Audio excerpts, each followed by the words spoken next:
We are still missing Bennett, who's, I don't know where he is. He's just in the desert being a lizard, I guess. But we don't miss him. All right, David, what are we talking about? So Donald Trump... No, we miss you, Bennett. Please keep being our editor. Come back, Bennett. We miss you. Am I even on? That's what I meant. What?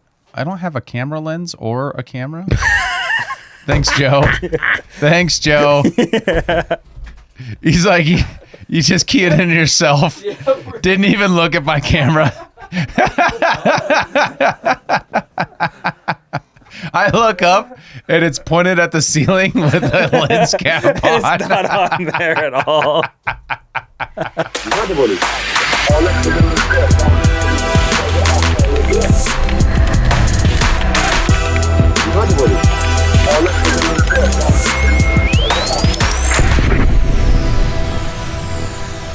Hey everybody, welcome back to another episode of Human Reaction. We are so glad to be with you. We've got all three of us at the same table for the first time. Yeah! In months. We're together. Yeah, it's been Good a while. to see you guys. Yeah, it's good to see you too. Yeah, looking into your steely blue eyes. It's nice. Are they steely? I don't know. Are they blue? Would you like it if I said soft blue eyes? Would that be better? Prefer rigid? Fully torqued? Stiff blue eyes? Okay, Anyways. Yeah. Good to be back. We're still missing Bennett. Of course, Bennett, we miss you very much. Never forget it. Yeah. Never forget. Come back to us. Come back to us. He's just out there doing his thing, living his best life, and we love that journey for him. We love that for him. God, this episode got really bitchy all of a sudden. Hey man, we're trying to broaden our audience, appeal to new demographics. Yeah. Well, When do we incorporate that technology you were showing us with the clip where that the turns guy, you into a girl? Yeah. We should experiment. We should. We could. It's not too late for International Women's Month, right? That would be a great episode. First day of International Women's I think it's Big Potato Month right now, right? Right now. Oh, Isn't that's that right. Big It's Potato Month. Irish American. And International Women's Month. Is it both? And Scuttlebutt Why is does Conor McGregor's running for president of Ireland. I did see that. Yeah. Dang. He kind of said it on Twitter without saying it on Twitter. Big Potato up. Yeah. Big Potato. Stocks are rising. Heck yeah. Big Potato is controlling this country. To the moon.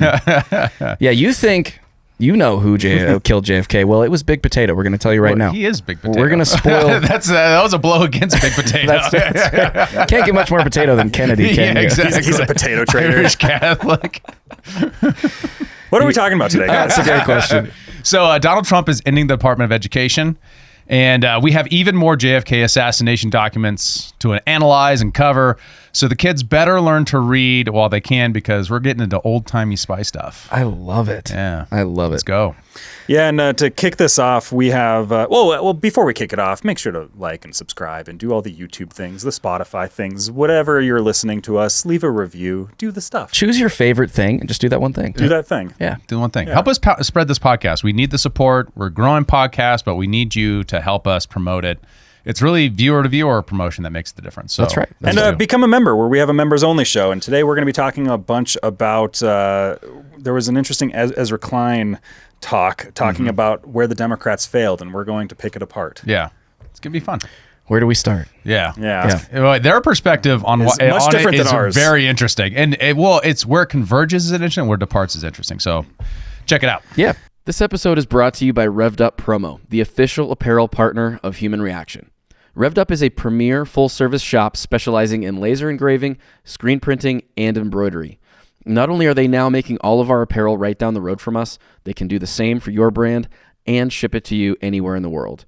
Revved Up helps you navigate the extensive universe of merch options and uses state-of-the-art techniques to showcase your brand in its very best light.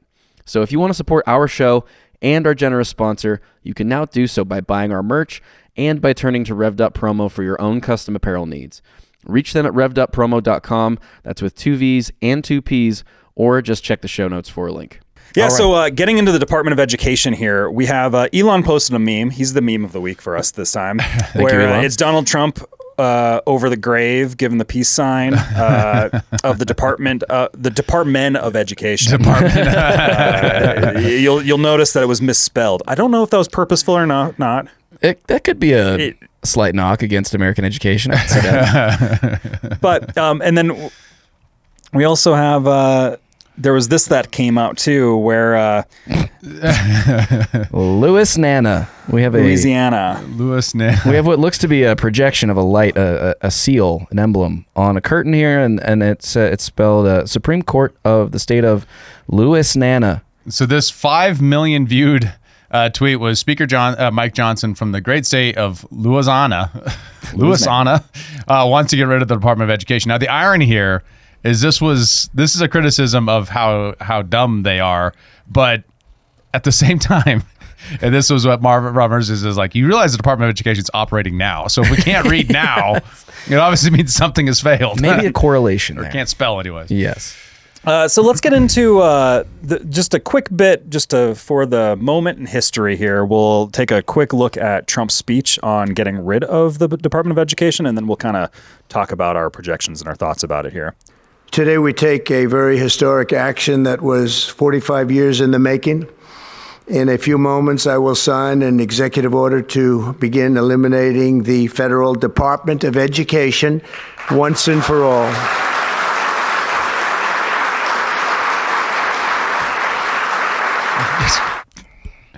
You. That's one of my favorite Trump hand gestures I see you. It's like moderately feminine too. That's what I was thinking. It's like a very hey, kind of thing. I don't get. Remember when this was during the campaign? It was kind of in the last few months. There was that video going around. It was like 7 seconds, and it had the "Do you ever feel like somebody's watching you?" song. Yeah, and then it's Trump's just kind of like looking into the crowd, and then he turns, looks at the camera, and goes. Gotcha. Oh, the memes, they're good. So, what's this executive order all about?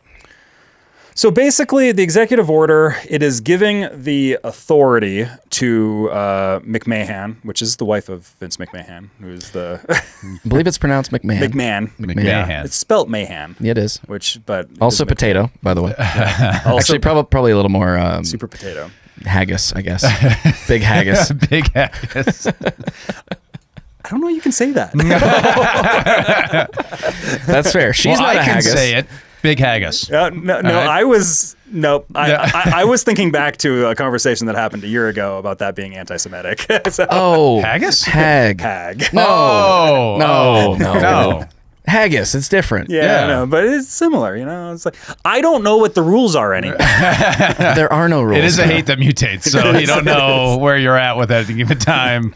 I'm sure we'll find out. Let's just not talk about it. So it gives the Secretary of Education the authority and the order to begin the dismantling process of the Department of Education, everything within her own legal bounds.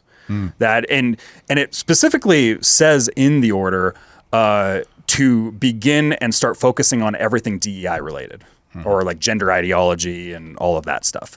So it's kind of ordering the abolishing of the Department of Education, but it's not explicitly saying necessarily the abolishment of the Department of Education, because that does require an act from Congress and Senate and all the votes and stuff to go for it. So does the DEI stuff, is that manifesting as, obviously Trump has already talked about removing federal funding from schools who are implementing DEI programs? Is that like dismantling that, or dismantling it within the Department of Education specifically? Yeah, that's actually in the order somewhere, if I remember right. There is a talk about the funds. It starts talking about the Department of Education currently manages a student loan debt portfolio for more than $1.6 trillion, which, wow. It begins comparing it to being like a bank. And it's like the Department of Education is not a bank, and it's talking about the moving of the funds. It's talking about the necessities of bringing the education back to the states, making it more local. It kind of has all that verbiage in there. Gotcha. How much do you think she's going to be able to get done before it does require Congress to act here? Well, the question is, how much can she reduce staff, automate, make things smaller or more efficient? That's ultimately probably the net outcome, right? And then eliminating programs that aren't serving this, and then delegating those programs to the state. So the classic model of this is what they call block grants, where you say, rather than implementing programs from DC, we're going to just give you cash for programs and then you implement them. and kind of delegating that to the states. I assume that's the direction, given the framing that they're using of returning this to schools and localities and states. Yeah. I would say, one of the major pushbacks to this would be, education is going to go downhill because, we're not, the Department of Education is less strong. That would maybe be the predominant argument from the left. You've done a lot of work around education and, local education, charter schools, things like that. What is your view of what impact this will have on education? So the federal government's giving to particular school districts is a relatively small amount of most schools' budgets, right? There are some schools that are more reliant on than others. But a lot of those things, when you look at those, you dive deeper into it, a lot of those are like very rural native schools, places like that. And I don't see these really being impactful for them. They're not ending the pipeline completely for money. What will be the net outcome? Well, the connection between money spending and educational outcome is very weak, right? As those numbers do not correlate. What tends to correlate best is, there's that on the local level that does correlate sometimes, but oftentimes those are multivariable, right? You have someone from a community that values education, you're going to get more focus on education, more accountability for teachers and things like that. When other communities, usually lower income, don't have the same value of education, not only will they bring in less property tax dollars, therefore, to your local school, which is part of the challenge of funding schools rather than students. For the families that do care about education, that are in that low income area, they're more likely to be in the toughest situation, right? They're the ones that would take a school choice program if they could get access to one. Interesting. And then lastly, the explosion in funding that we have in education is now going to teachers. Yeah, it's administration, right? Administrative hiring is exploded with the additional funds. Yeah, you talk about the lack of correlation. I think we've all seen the chart of the two lines. It's like administrative spending is just up and to the right, and at a certain point, student outcomes, educational outcomes, just start tapering off over the course of the last, 10 or 20 years. Well, at least not improving. And then when you look at the national outcomes, right, that's one of the stories the clearest, where we spend more on education than ever and our returns are weakest than ever. So we still produce, some of the greatest students in the world, some of the smartest, brightest people. That's the upper end of that echelon still is great in American education. The question is, are we moving the bottom and the middle to the right? Right. And that is in areas where they do implement funding students, backpack funding, rather than funding schools, those outcomes do tend to get better. So the degree to which this will feed into that, that's a question. They've floated a lot of ideas about education choice from the federal government, but are they really going to get to that place with this? That's a lot of administrative burden.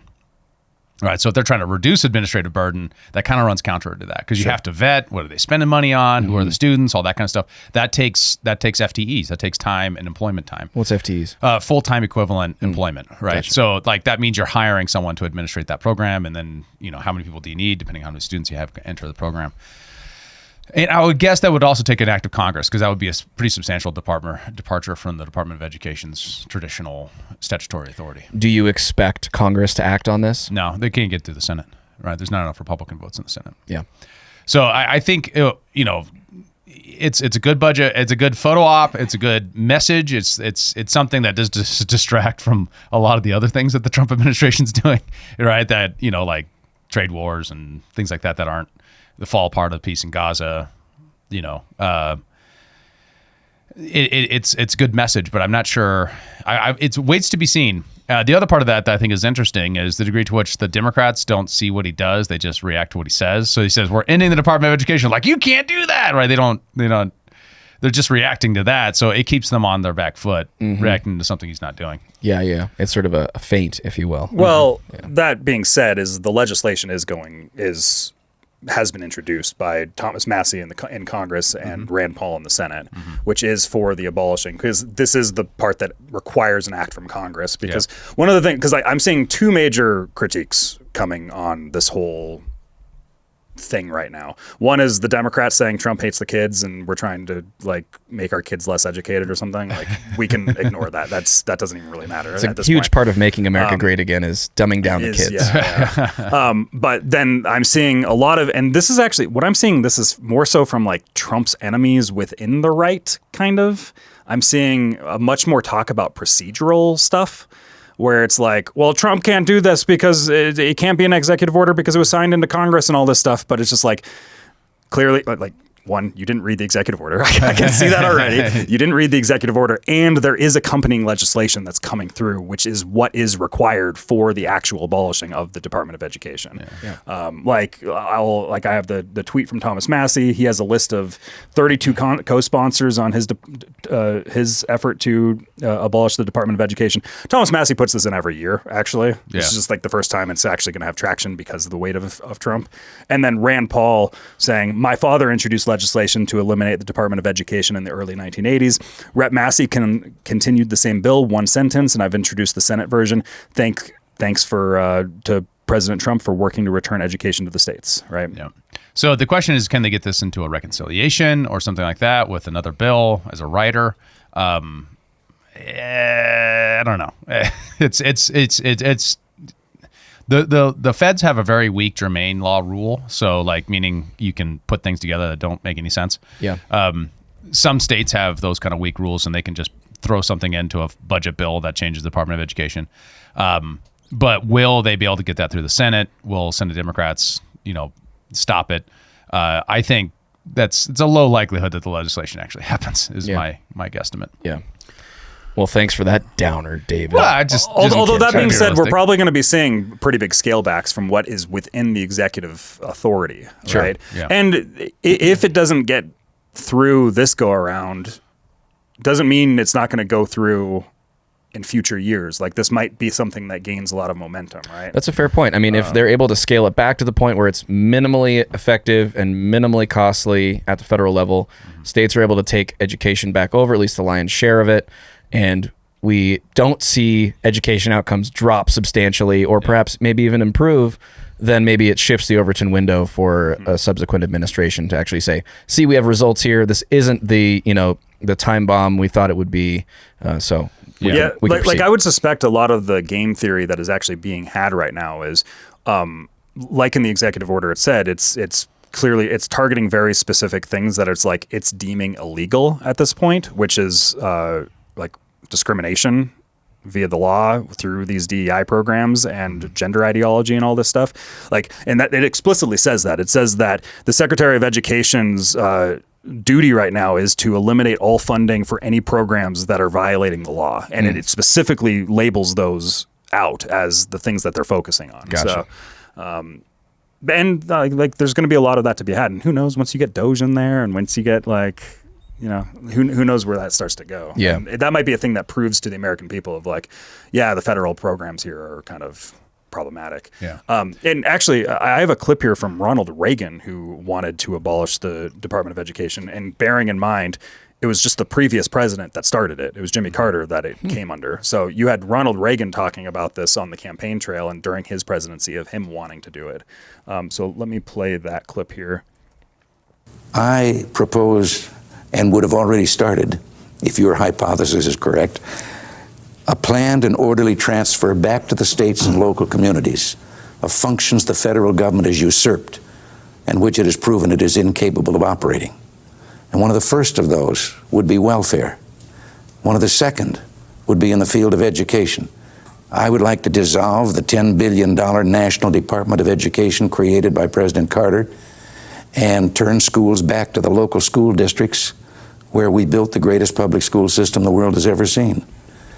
I think I can make a case that the decline in the quality of public education began when federal aid became federal interference. Great communicator.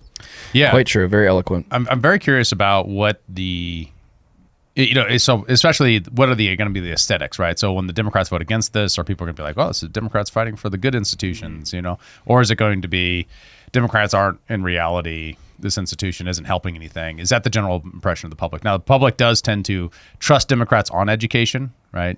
There's still the myth that, the more money we spend, the better education we get, despite the graphs and the numbers and how systematic it's been for 3 decades now. That's not true. Well, yeah, and worth noting, too, he mentions the $10 billion a year Department of Education. The number I just pulled up is about, $267.9 billion. Wow. So a lot more money and not a lot of results from this one. I would be curious on actual public sentiment at this point in time, especially after we've had the last few years.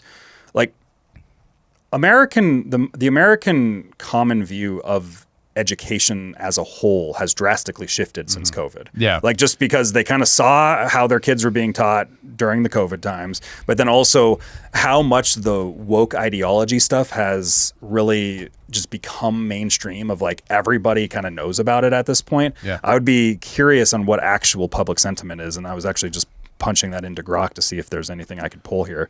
But it's also just kind of going back to the Reagan thing too, is how difficult it was for him to actually be able to accomplish this kind of shows how deeply entrenched the teachers unions and all of those entrenched entities really got their grips into this thing in a very short period of time. Yeah. One dynamic to that has changed substantially is after a decision from the United States Supreme Court basically implemented right to work for all public sector employees, especially teachers unions.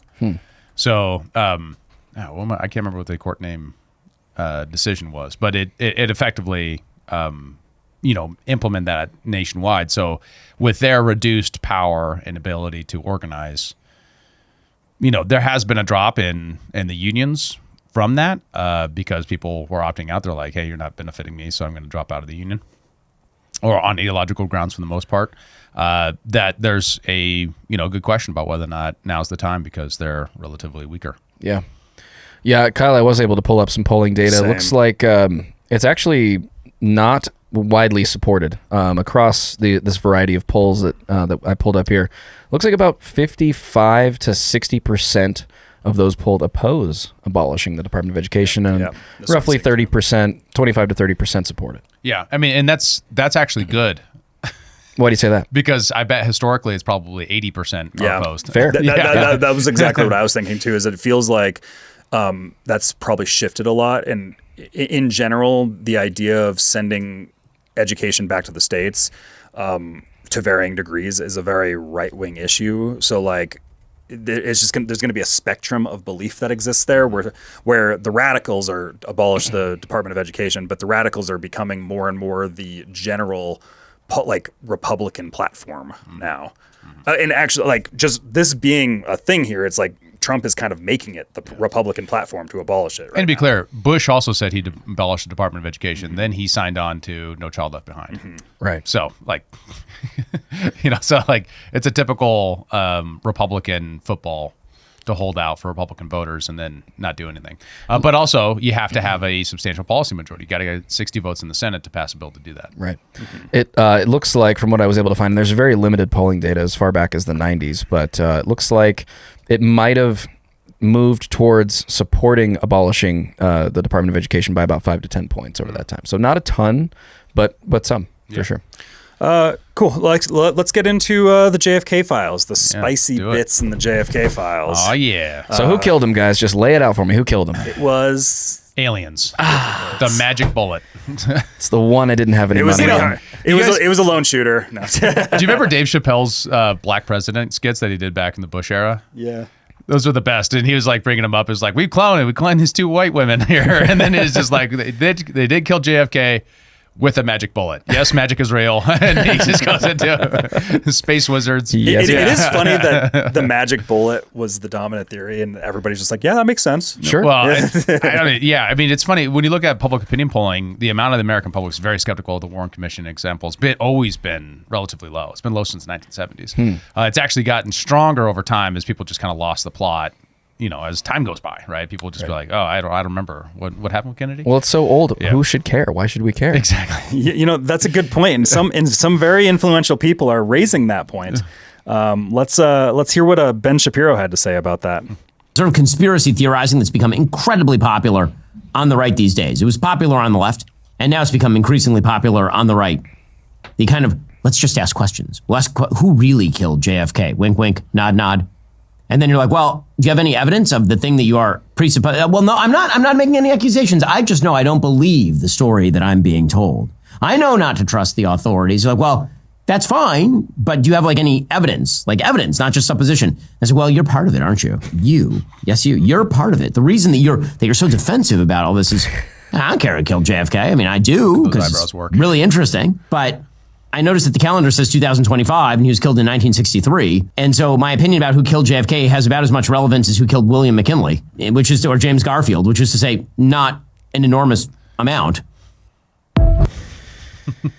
Those eyebrows really are authoritative, aren't they? Guys, you stop asking questions. Number one, we don't want any home research, right? Certainly not. And you definitely don't have evidence for anything you claim. But we just know you don't have evidence. There's no evidence that can't exist because it can't. Despite the 120,000 documents that have just dropped this week, and we're only 1/3 of the documents dropped so far. Yeah, with only a few days to look at hundreds of thousands of pages. But there's no evidence. You're just blindly accusing. Yeah. Yeah. Well, this is you just don't believe the authorities. Just don't believe the authorities. That's his case. That's what we have. Hundreds of books being written over many decades about the case, about why the Warren Commission's case is weak, if not outright false, and gerrymandered in order to come up with the conclusion that the powerful authorities wanted to have at the time. And you're just, what evidence do you have? You're like, I'm just blind man. Just say but where is it? It's just like, I can't see it. Well, it doesn't exist. This is the frustrating thing about this, and it's always the same types of influencers. And Ben Shapiro is always one of those types. Every time there's some major bombshell on anything that's related into semi-conspiracy stuff, and where there's there's a bunch of new information that we should be looking at on this, that, or the other. It's the same types of that always come. Oh, who cares? It was 60 years ago. Or do you really think the government would be able to do something like that? It's infuriating to see that all the time. To the point where it's are you covering something? It makes you feel like that. Just asking questions. Do you? I think one of you guys sent it to our chat. It was juxtaposing this statement against one of him talking very passionately about biblical history. If the relevance of an issue is how long ago it was, very specifically, it was about the Holocaust. Why? Yes, fair. Yeah. But biblical history and American mythology. Well, biblical. What he's talking about is actually Israel and why the Jews are the actual legitimate owners of Israel, right? The God is real estate agent argument, right? So yes, people really care about things that happened a long time ago. Duh. As if JFK was an inconsequential thing that happened, like James Garfield. That was important at its era. You can get a lot out of, I did a whole bunch of world leaders get killed by anarchists very, very strangely at the particular turn of the century. Very strange question. You can look at it. Fascinating historical thing. And you're like, well, that's equivalent to the 1960s of a sitting American president almost reaching a peace agreement with Castro and Khrushchev.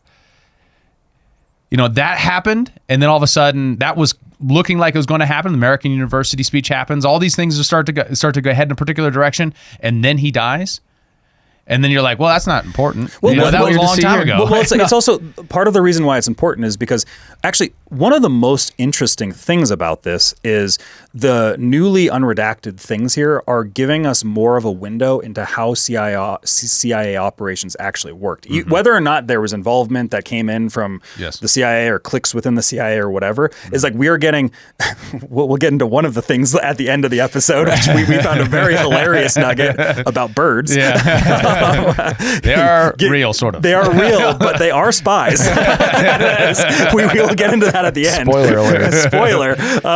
But because that was an unredacted thing that came in here. But we're seeing kind of how this works. But then we also have questions about things that have happened in more recent history, like the current sitting president did have some assassination attempts on him last year, and the lack of information is concerning and confusing. And maybe if we have better understanding of these things that happened with the Kennedys, maybe there's corollaries that exist there. Are you telling me a gun runner into Ukraine, running around the world, recruiting for Ukraine, Ryan Routh, which is a CIA operation, right? The New York Times told us this.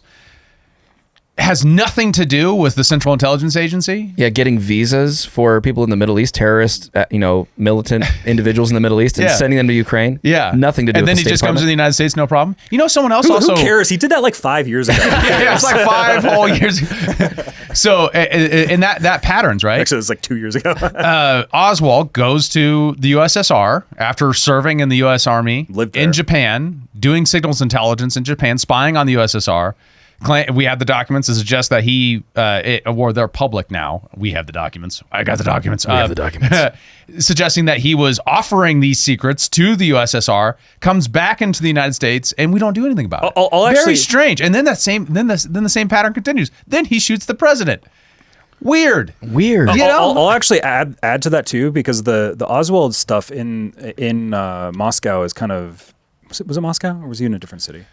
No, he does go. He does go yeah. to the USSR at one point. Yeah, and then he comes back. Yeah, and then but he goes to Mexico spends City. like we have documents from the KGB after the fall of the Soviet Union, Yes. where the KGB was awfully curious about who this guy is, and they were trying to figure out who he was, and they Yeah. were like, "Is he just a malcontent from America?" Or like they were trying to figure out if he was a spy. Like, Yes. there's documents on that too. Yes. That is, it just interesting as well. 100%. And the other part of the narrative is, do you really think the government is competent enough? And that's one of those things that bothers me, because yes, the Department of Agriculture is extremely inefficient.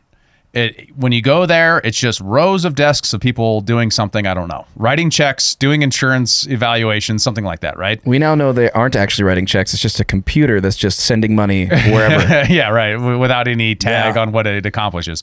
Yeah, like those. What did the magic computers or something? Elon Yeah. called them. There's Yeah. like 13 of them or something. There are. Yeah. So that's the Department of But- Agriculture, but that's right. a very different department than the intelligence. Well, you agency. can look at the incredible inefficiency. You can look at incredible inefficiency examples, but then you also have that the CIA at this time was doing multiple operations over and over and over again to try to kill Fidel Castro. You say, well, okay, well, they didn't accomplish it, so therefore They're bad. They're not any good at their job. Well, we're also overthrowing governments all over Central and South America. Well, we're also planning coups all over Central Europe and Southern Europe.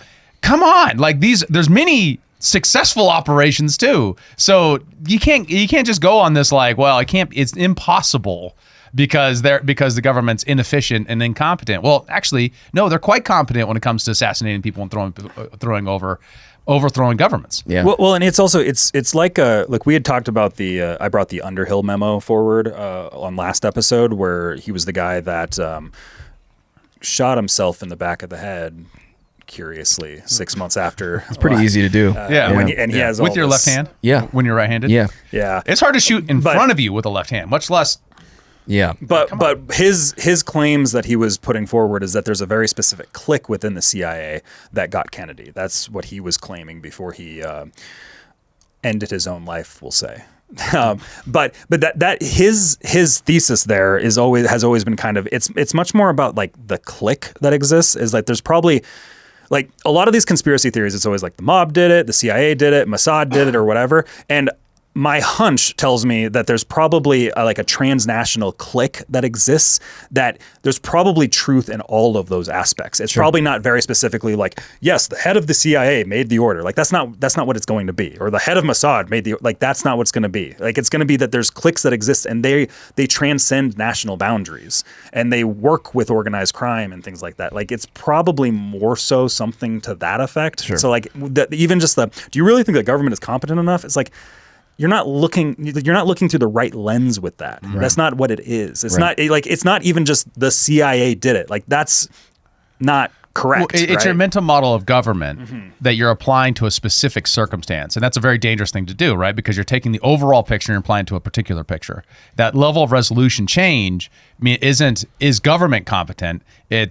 Are these people competent? Right. And what we're talking about are people who repeatedly overthrew governments and assassinated people leading up to this moment. Yeah. When you look at the particular individuals we're talking about, Richard Allen Dulles, Angelton, all these guys. So I guess my question is, and maybe a question that the audience might be asking, if they're not as knowledgeable about sort of the geopolitical goings on around the JFK assassination, is why would these groups or cliques within the intelligence agencies of various countries want to assassinate the president? So that's actually kind of what I prepared for today, was a lot of the understanding the relationships that JFK had with these different entities. And so one of the major things in a lot of the one of the major things in there is the Schlesinger Memo, and he was Schlesinger.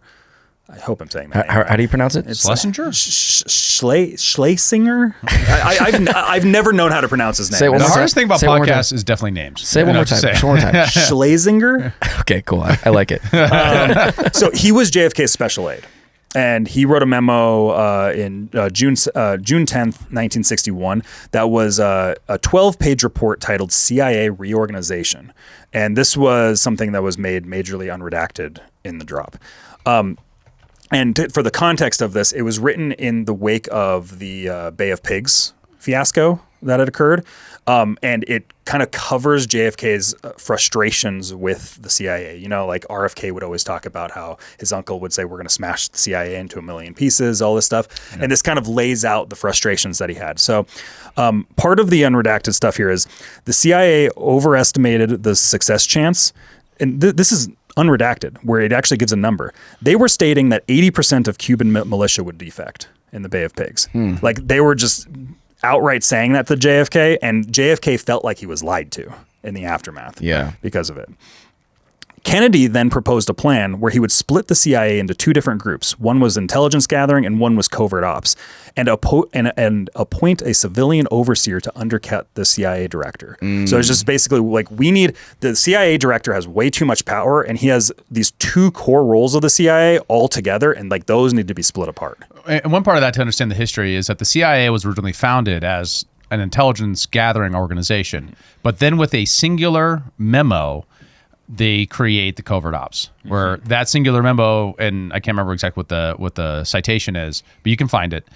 It just says the CIA can do all these things on intelligence gathering, and it can do anything that the president directs them to do. Right. And we've gone over that in previous episodes as well, sort of highlighting where they got this unprecedented power from. So what I'm saying that for is it would be within the bounds of the president's power to then split the CIA in this way and reorganize them with this way, because it was created, these covert operations were created by that memo, as long as it was plausibly deniable, right? So that component of it could be broken out. It would be within his power to do.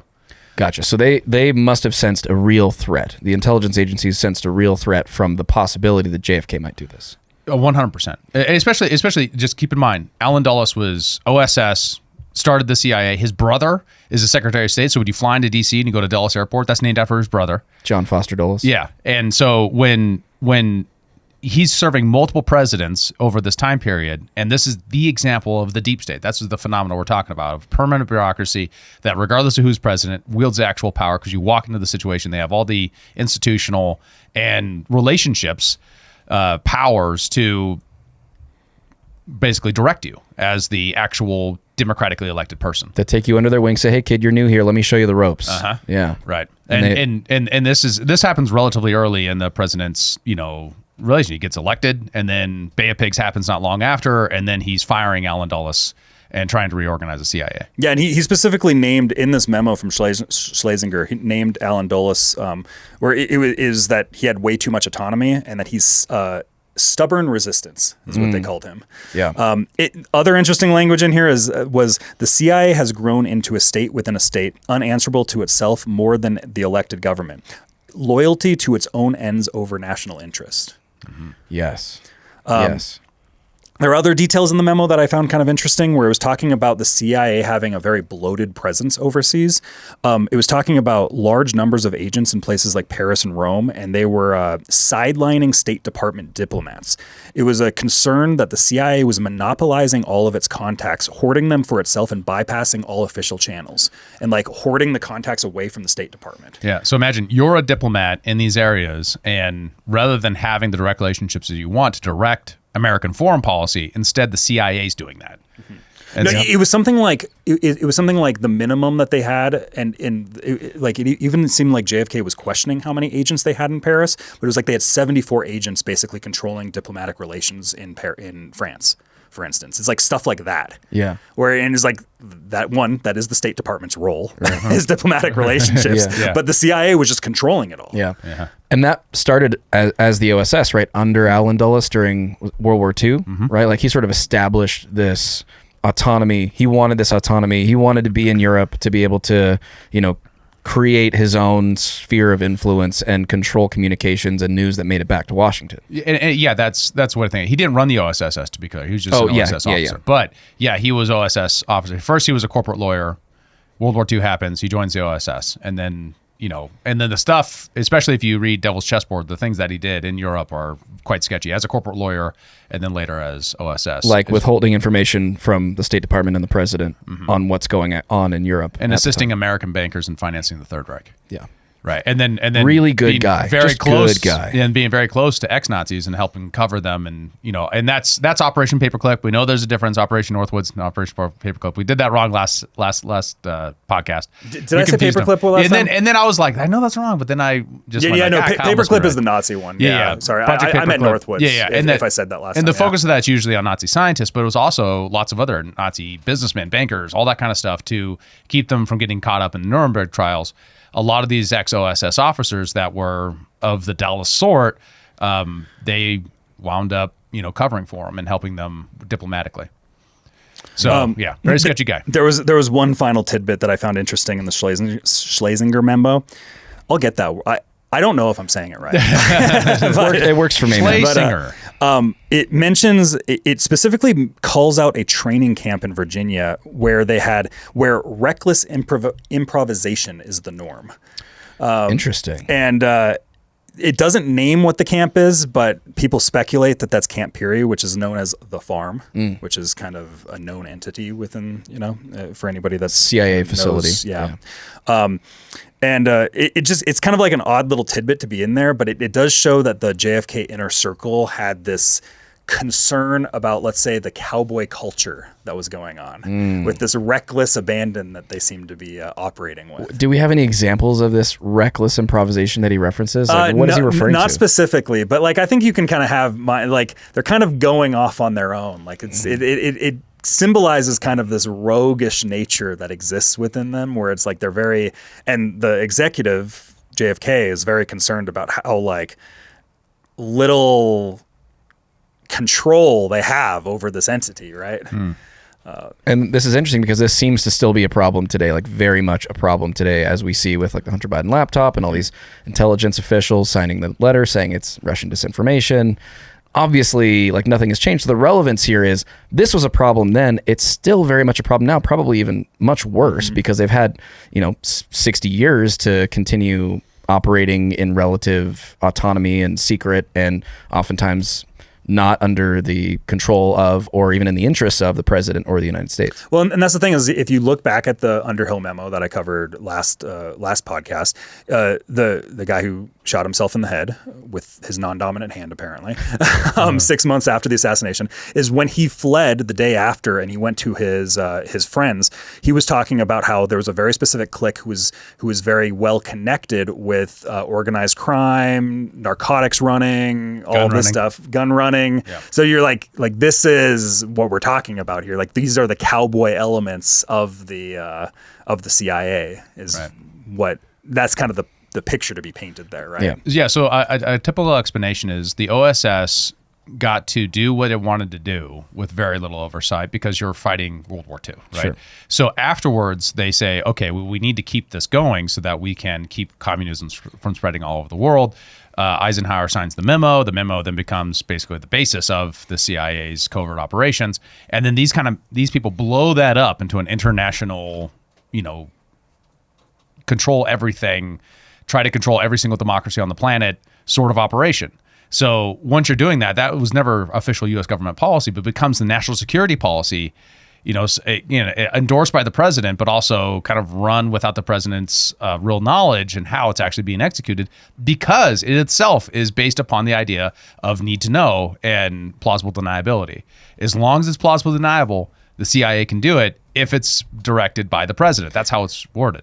And when you say plausibly deniable, you mean the administration doesn't know about it? Well, it means we can lie about it, with some amount of lack of accountability. Right. So it basically this seems like that way that the democratic elements can say, well, I didn't know about that. Right. It's unbeknownst to the oversight, the elected officials that should be sort of overseeing the CIA. Correct. Yeah. Yeah. Right. So a recipe for disaster. So then one of the other things I also dropped is a lot about James Jesus Angelton. Now, he was the chief of counterintelligence for the CIA. Counterintelligence, just to remind everybody, is your efforts to catch the spies that are spying on you, right? So they are counterintelligence. Now, that's also a role conducted by the FBI. COINTELPRO is an example of that program. This is the CIA's operation of that. And this guy actually would go on to conduct Operation Chaos as a part of counterintelligence. We had to get into Operation Chaos? Yeah, so why don't we go into Operation Chaos just a little bit to overview for the audience? Yeah, just basically conceptualize it as for the peace movement and for a lot of the nationalist movement that was happening at this time. Think the Black Panthers, think like the Students for Democratic Society and the Weathermen and all that kind of stuff that was causing a lot of actual internal violence and discontent, was a spying program on them. And then a agent provocateur program with them to undermine their case and basically make them less effective. So basically they were infiltrating these groups and then trying to create chaos from them to undermine their political power. Especially the anti-war movement. Sure. Right. So, so what happened this week was new releases, 113-page, fully unredacted 1975 Senate Select Committee to Study Government Operations with Respect to Intelligence Activities top secret document. That is a long title. Yeah. So what it does, and just to boil it down with the lowest level of resolution, is Angelton, it kind of documents his relationship in understanding who Oswald was as someone who is a former Marines intelligence officer that goes to USSR and then comes back. Well, he had a large dossier on Oswald himself. What it suspects and what it really confirms is a long-time suspicion that Oswald was recruited by the CIA as an intelligence asset. The question is why? Was it to surveil him, right? Was that why? It was like you create the relationship that's overt to him. And there is some evidence, like, for example, when he was arrested in New Orleans for passing out pro-Castro literature, he was basically, he asked for, and in his, like, you got a phone call to talk to the FBI so that he could tell them that he was intelligence. Oh, right. Interesting. And that's some of that suspicion. Not all that's grounded in like what we actually really know, but that's like the theory, right? Was it like to create that relationship as an agent provocateur to undermine the pro-Castro people, to undermine the like an Operation Chaos type of way, like a proto-Operation Chaos effort, to lead the pro-communist organizations into making errors, right? That way you create forced errors that or unforced errors that then they can exploit in messaging to prevent a communist takeover of the United States. Agent provocateurs. Yeah, and undermine the anti-Castro efforts of the deep state, like what they want. They wanted to take Cuba back. Like the entire effort in this time was using these Cuban exiles to harass Cuba in low-level raids and low-level like terrorist activities, and then to eventually build up to something like the Bay of Pigs. Right. Right. And so if was it that they were just spying on him because they were worried about being a Russian asset, or were they doing it to recruit him in as an agent provocateur? That's the question. Which do you think? I think the latter. Because there's so much strangeness, right? So he like cuts through all these things. He goes from the USSR to the America without really being stopped or really being, and then why don't we have what that intelligence dossier is? It's not in the documents so far that we've been able to find. So what did they actually know about Oswald? That seems very relevant, to the assassination. Was it just incompetence? Right? That was what Piers Morgan would beg. Like it was just incompetence. Like they just didn't. They didn't think he was capable of it. That sort of thing. Speaking of assets, he goes to Piers Mexico, Morgan. talks to multiple embassies. There's some sketchiness there too. There's some weird stuff with that, and then returns back to the United States and never gets stopped again. Right? Yeah. Like very strange. Yeah. Well, it's so similar to like you had brought up Ryan Routh, Joe. It's like the vibe is so similar. It is quite similar. I even remember when that second assassination attempt happened. I remember being like, it's so Oswald. Totally. It feels so Oswald. Totally. Yeah. A lot of parallels. Yeah. And what's weird is that guy is still alive. He's incarcerated someplace. Yeah. Right? So like why haven't we got anything else from that story? Well, Jack Ruby's going to get on it. So they're working it out. Yeah.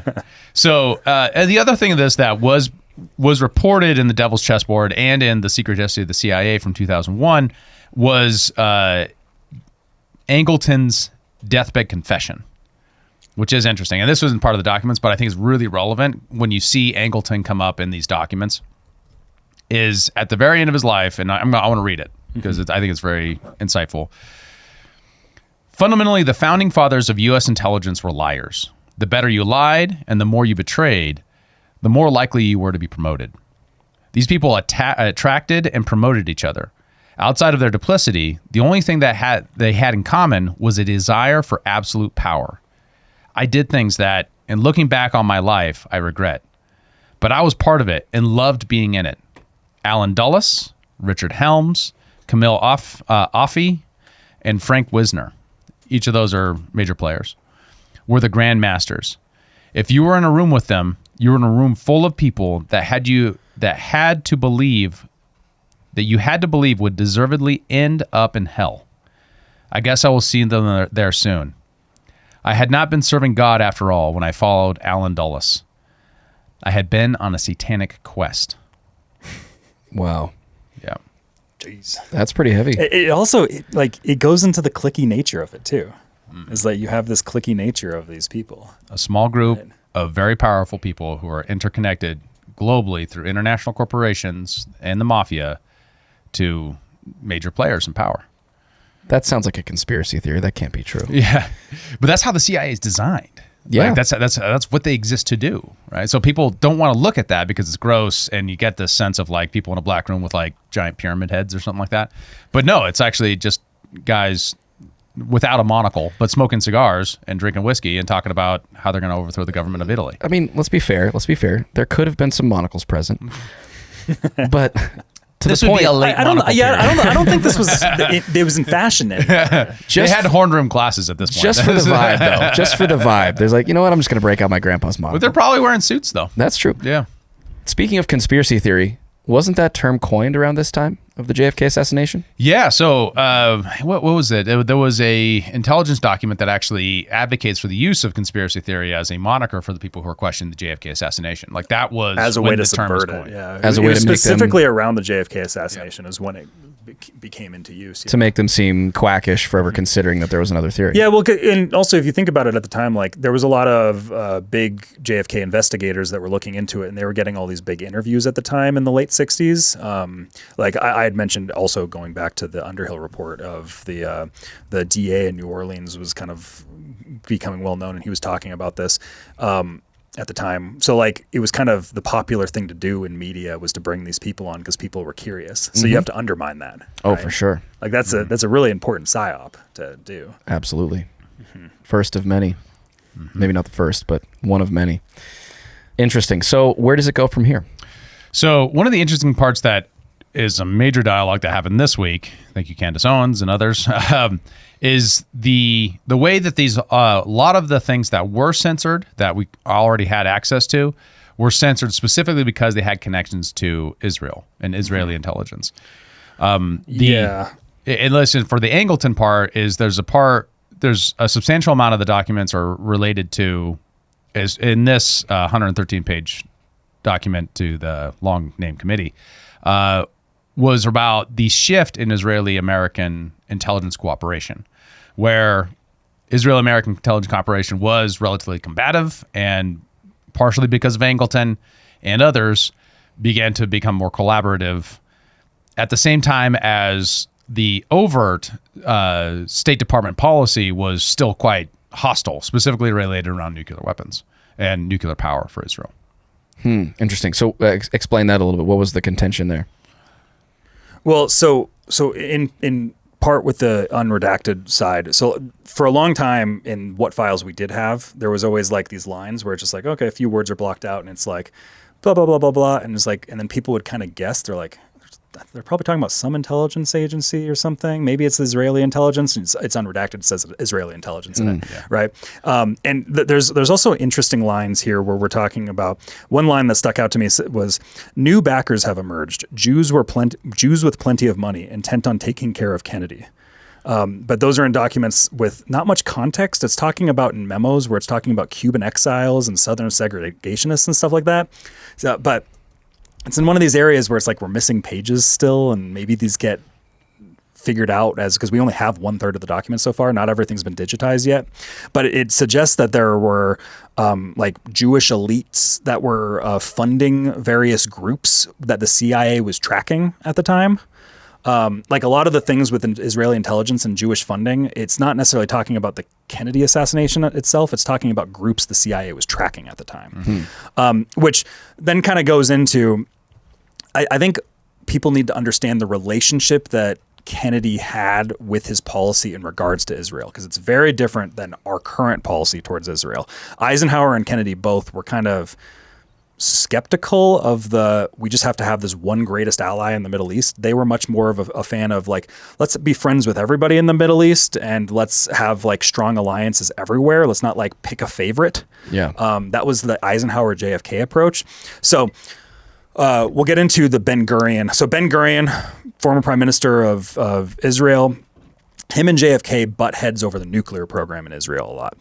Ben Gurion said that their nuclear program was only going to be for peaceful purposes, and JFK didn't buy that. It was like, we're just going to nuclear energy, all this stuff, right? This is kind of the thing that's going on. Maybe some defensive weapons. Well, no weapons. So like, so this is where it gets kind of interesting. Is JFK's stance upon taking office was non-proliferation across the whole Middle East. He wanted to make sure nobody in the Middle East had nukes, including Israel, and because he thought that some sort of a nuclear arms race would destabilize the region. Yeah. Right. And I could see that. No way. So Ben Gurion committed to allowing the U.S. inspectors to come in every few months into their major facility. I forget what it was called. There's a name for it. But when the inspectors came through, they refused to show them specific rooms. Interesting. Just like, no, Nothing you can't go in those rooms. suspicious about that. You can't go in those rooms. You can see everything in the facility except for those areas. Those areas are off limits. So JFK was like, if you're not going to give us full transparency, I'm cutting off your $80 million in aid. So that's one area. Another area was what was going on domestically with it. There's a group called the American Zionist Council. This is the precursor to AIPAC. Gotcha. And Kennedy was trying to push them to register under FARA, Foreign Agency Registration Acts, Foreign Agent Registration Act. Mm-hmm. So it's basically like you have to, you know, like if you're getting funding or you're promoting the views of some foreign country, that has to be registered if you're going to be lobbying to the government, if you're going to be doing all this stuff, right? Mm-hmm.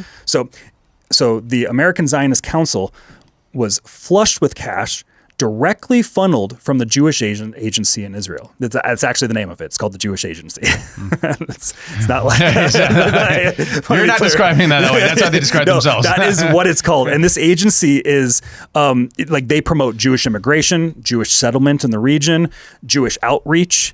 This is kind of their USAID in a sense. It's kind of like their international development program. Soft power. Yeah, soft power projection. Yep. And they're getting direct funneling into the American Zionist Council. And so it's like, think of it as like the ideological and logistical arm of Zionism as like the ideology itself, right? And then so the Senate Foreign Relations Committee and the Attorney General, which was RFK, they exposed that this money was being routed into U.S. groups here. And it's not just like Zionist groups, it's just they were funneling money into U.S. groups. And so so RFK put out these demands on them that was like, yo, you got to stop. You have to disclose this. There's even threats of arrests that are coming. It's just like we might have to stave off this problem because of like this is a big problem here. So kind of understanding all of that context. Now, in hindsight, now that we have information, let's go back to the nuclear program. Mm-hmm. Now, historians are pretty clearly believe that the first nuclear weapons that Israel had developed was in 1966. And it seems like JFK was right to be like, it seems like what was in those rooms that we weren't allowed to see was specifically what the inspectors were supposed to find, right? Very interesting. Also, we have documents suggesting that the Israelis had made secret deals for plutonium with France in order to develop these things, right? And also in the JFK files that were dropped in 2016 via Trump before that were like heavily redacted, what we came to find was LBJ did get an intelligence brief understanding that Israel, in fact, had nuclear weapons. And he just decided, nah, I need the Jewish vote. So I'm not going to do anything with this information. Yep. And then go into Nixon next. Nixon implements the don't ask, don't tell policy with the Israel nuclear program, which is not about gays. Yeah, it's not about gays. It's not about gays. It's about nukes. Wild. Right? So like that's kind of like the overall context of how the JFK relationship was, because like Eisenhower and JFK were kind of like Israel skeptics, not skeptics per se, but it's just like we want to be friends with everyone in the Middle East. We want to have stable relationships everywhere. Then LBJ comes in and it's like, boom, everything changes. Our entire Israel policy changes with LBJ at the time. What is LBJ's relationship with the CIA and the other entities that might have been involved in the assassination? Well, this is an interesting thing because Candace Owens had something on her content this week talking about this. But the CIA connection a little bit weaker. But as far as for why, the question of motive, like why would LBJ switch so hard? LBJ as a figure is a realpolitik figure at minimum. So like the strongest don't have to know anything and just look at a case is he's just responding to the incentives of what he was facing to be a popular president and be democratically elected, right? But on the other side of that, it could also be that he himself had particular ties to the Jewish community, which is a very interesting thing that Candace got into this week that it, had been rumored, but I'd never seen as well documented as what she was. Yeah, so I guess let's play that clip. Post. We will pull this up in the Times of Israel, but his aunt, Jessie Hatcher, was a member of the Zionist organization. And it has been speculated, not by me, okay, but by Rabbi Shmuel Golden, that LBJ himself came from a maternal line of Jews. Now, his family dates back to the 1848ers, which were a bunch of communists who tried unsuccessfully to overthrow Germany. And then they all came to Texas and settled in Texas and Kansas and all throughout the United States, including the Pfizer family. But pulling this back up, this is the opinion of Rabbi Shmuel, who apparently looked into it. And this is a blog written by Richard Chasman on the Times of Israel. He writes, "You can bet the ranch that Bernie Sanders will not be elected as the first Jewish president, but he might be the second." Who was the first Jewish president?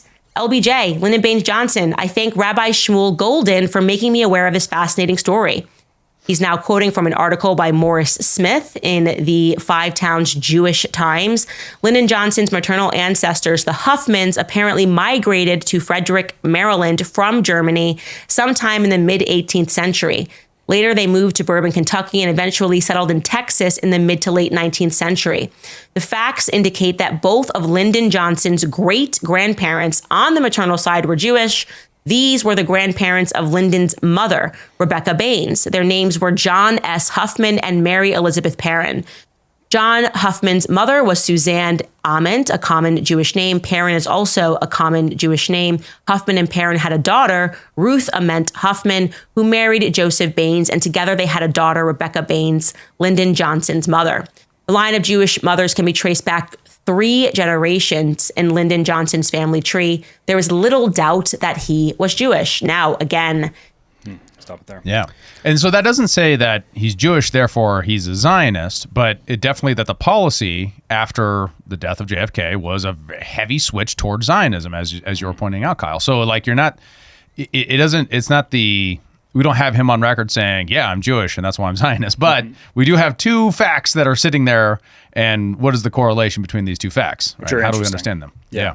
Interesting questions to be had with it, right? Yeah. You can't ask questions. Can't ask questions. No Ben questions. Shapiro says no questions. Yeah, no questions. But I think it's just important for the context of the backdrop, because right now, kind of where we're at on because everything's still being pieced together. We don't have all the documents yet. We don't have there's going to be time needed for the historians to go through the documents, the internet sleuths, etc.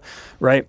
But there is an interesting thing there of it's worth noting what are the things that were redacted in the past that we couldn't see. And now there's all of a sudden all these Israeli intelligence, Israeli funders, et cetera, that are in there. And that's always been one of the pieces of the conspiracy theory of who have the motives here. And the reason for kind of laying out the FARA aspect with RFK and JFK, and then also the nuclear program is here are motives that could be had if that was one of the reasons. And if the American Zionist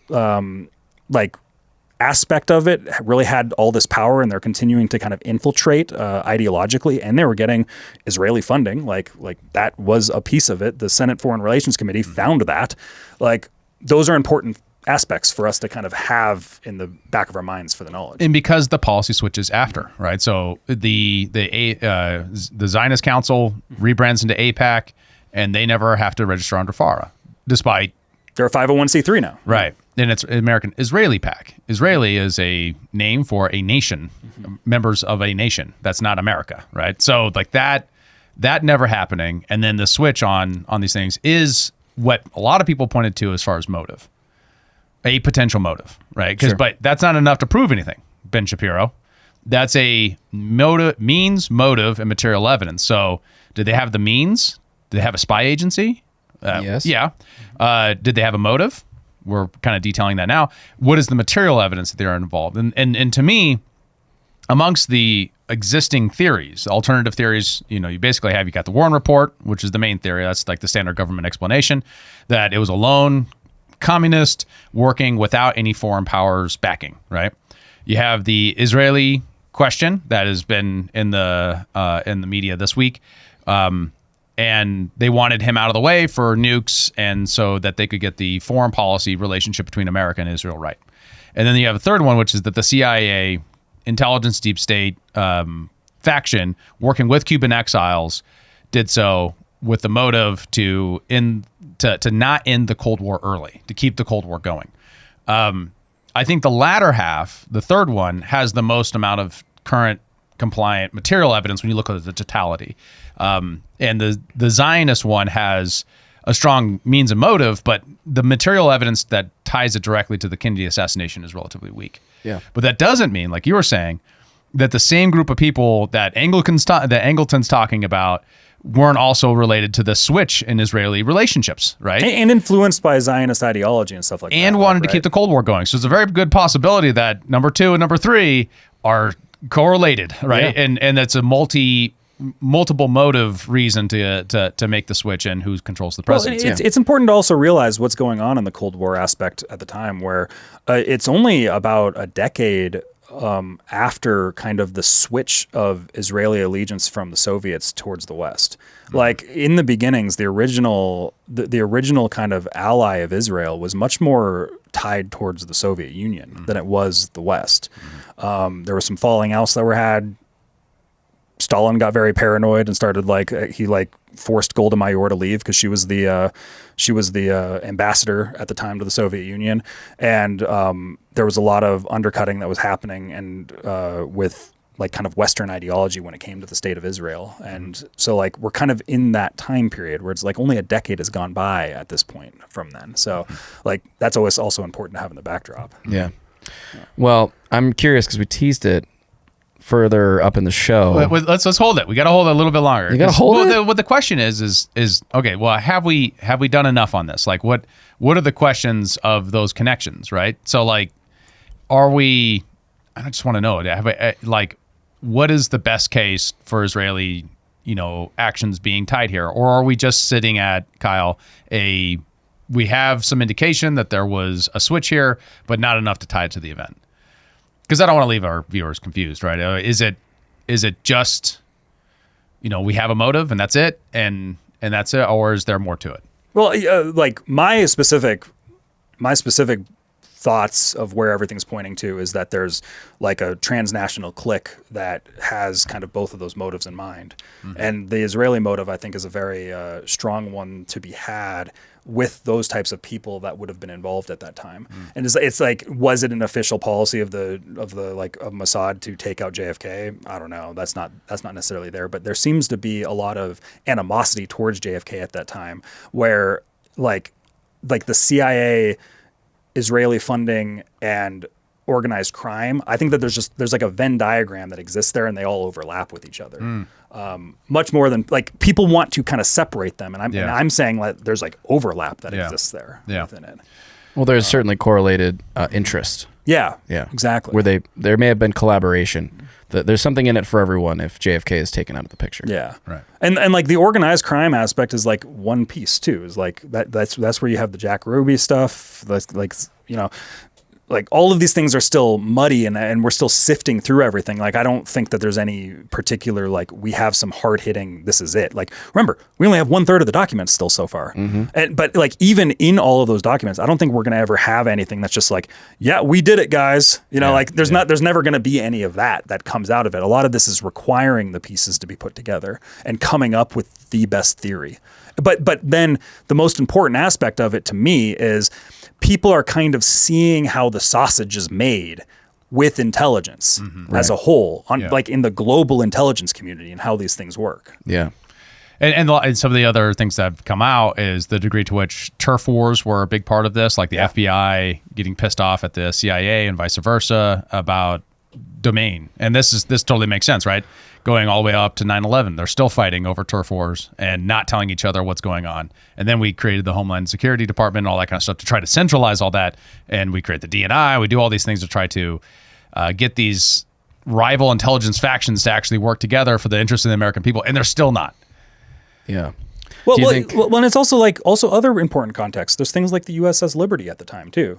There's also I just gave some context on Israeli-American relations at the time, but we also have the Israeli, the USS Liberty attack. There's more things to be added to that. But also just like when we're talking about blackmail and spycraft, my understanding is that in the formation of the Israeli state, there was a lot of blackmail that was going on with Rockefeller. There was a lot of blackmail that's like a lot of evidence suggests when we're talking about Robert Maxwell around this time in the UK with his being a media tycoon. This is Ghislaine Maxwell's father, who the British government says was a Mossad spy.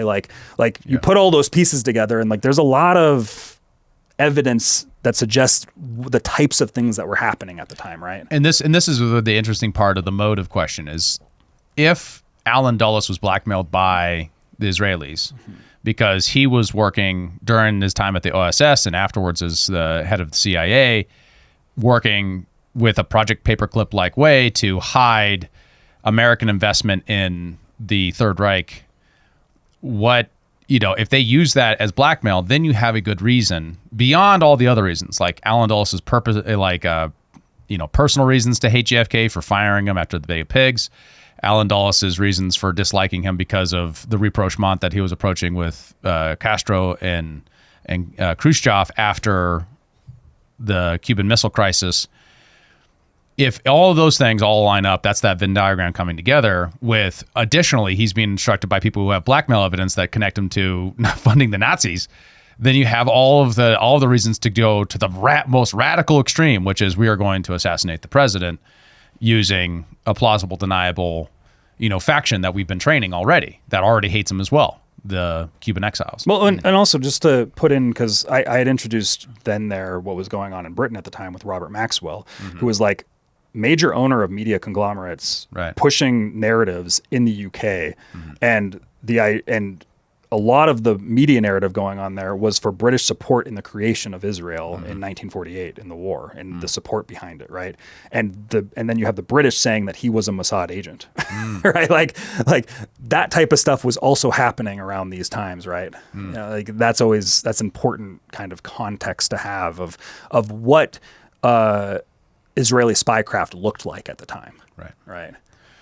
So, but it's not like spycraft, like CIA does spycraft like that too, MI6 does spycraft like that too. It's important for people to have that as a framework, right? Let's get into the final piece. The most deep, the most important, the most part. profound spycraft. So what we had here is previously, this is what this document, if you're viewing, you can see that there's a redacted section on this page. And it's the only thing that's redacted on this page. And then, look at the top thing. What does the top thing say? Domestic tests for agency research and development efforts. And then number E, letter E. It says remote physiological measurements. And then it says, and then the next thing is a paragraph on personality structure of defectors study. And then here's the next study. So it's a list of studies that are being being studied. And then we move over to the unredacted version. And what gets unredacted is trained birds. Birds have been trained and tested in the United States to carry small intelligence collecting packages such as audio surveillance devices, small cameras, and current measuring devices. Any data collected from unwitting domestic sources would have been used only for engineering purposes and then destroyed. So the CIA was training birds to be spies. So there's a major conspiracy online that has existed in the past called birds are fake. Birds aren't real. And they're actually government drones. And COVID was a ploy to ground them all and change the batteries. They might have been onto something. That's all I'm saying. Wow. All right. Well, I knew I shouldn't have trusted those flying bastards. Yeah, I love it. So when you think about the Neo Bros and they're all just sitting in a room like, let's invade this country. Like, it's the same sort of vibe, right? It's like, well, what if we train the birds? You know, like can you imagine the board meeting? All right, hear me out. We got a lot of pigeons, right? Too many What pigeons. if we put cameras on them and microphones? and then train them to follow a target? Like, how do you train a bird to follow a particular target? Well, how do you train a bird to be a messenger? Yeah, messenger Yeah, pigeons right? or stuff like that. It's just like this. One day you just have this bird that's like around you all the time, and he's got a. How do they attach the microphone or camera to the bird? Are they How do you implanting attach it the inside message? It's a little harness. A little harness on it. goes You think right- you'd notice the harness? Like I saw a bird wearing a harness. None of it's disguised, camouflaged as feathers and stuff. There you go. Yeah. I mean, Disguised do you camouflage really bird. ever look that closely at birds, David? Are you a birder? No, I'm not. No, I'm not. Maybe you should become one. Yeah. You might discover some things. That bird's a government drone. That bird blinked weird. What's that all about? Oh, it's taking pictures with its eyeballs. What if they just replaced an eyeball with a camera? Yeah. There you go. There it is. Why is there a that'd flash be- coming from that bird's face? Awesome. Well, thank you guys for this hard-hitting research and analysis. Something that our audience has come to expect from this podcast, I think, is just the deep stuff, but the stuff that answers the questions that we have as honestly and fairly as we can, without overstepping, without going too far into speculation, unless we, of course, call it out ahead of time. I do like to dubiously speculate sometimes. Occasionally. Yes. Occasionally. But this one, I think there's going to be a lot of dubious speculation. So our role in this is going to be to try to flush out the BS from what is plausible. And of course, as you mentioned, we only have a third of the documents. There's going to be a lot more of this coming, so you can expect to hear more. And a lot of people just need to understand the context of things that were happening at the time, because that's actually the thing that I think a lot of people miss, and that's why we went into like the JFK Ben Gurion relationship with the nuclear program. Is like people don't realize that was happening at the time because it was 60 years ago. But that's like important to understand the dynamics of how the CIA was talking about Israeli intelligence and things like that at the time. In the current dynamic, there's a lot of people online who are just kind of abusing this too. They're just like, they've searched Israeli and Israel, and they're just like, oh, this proves it, like as if that was the smoking gun. And that's a lot of confirmation bias and a lot of just like, clickbait, efforts to do the whole thing. But there's the opposite side of that is Ben Shapiro, right? Which is like, don't ask questions, don't look at it.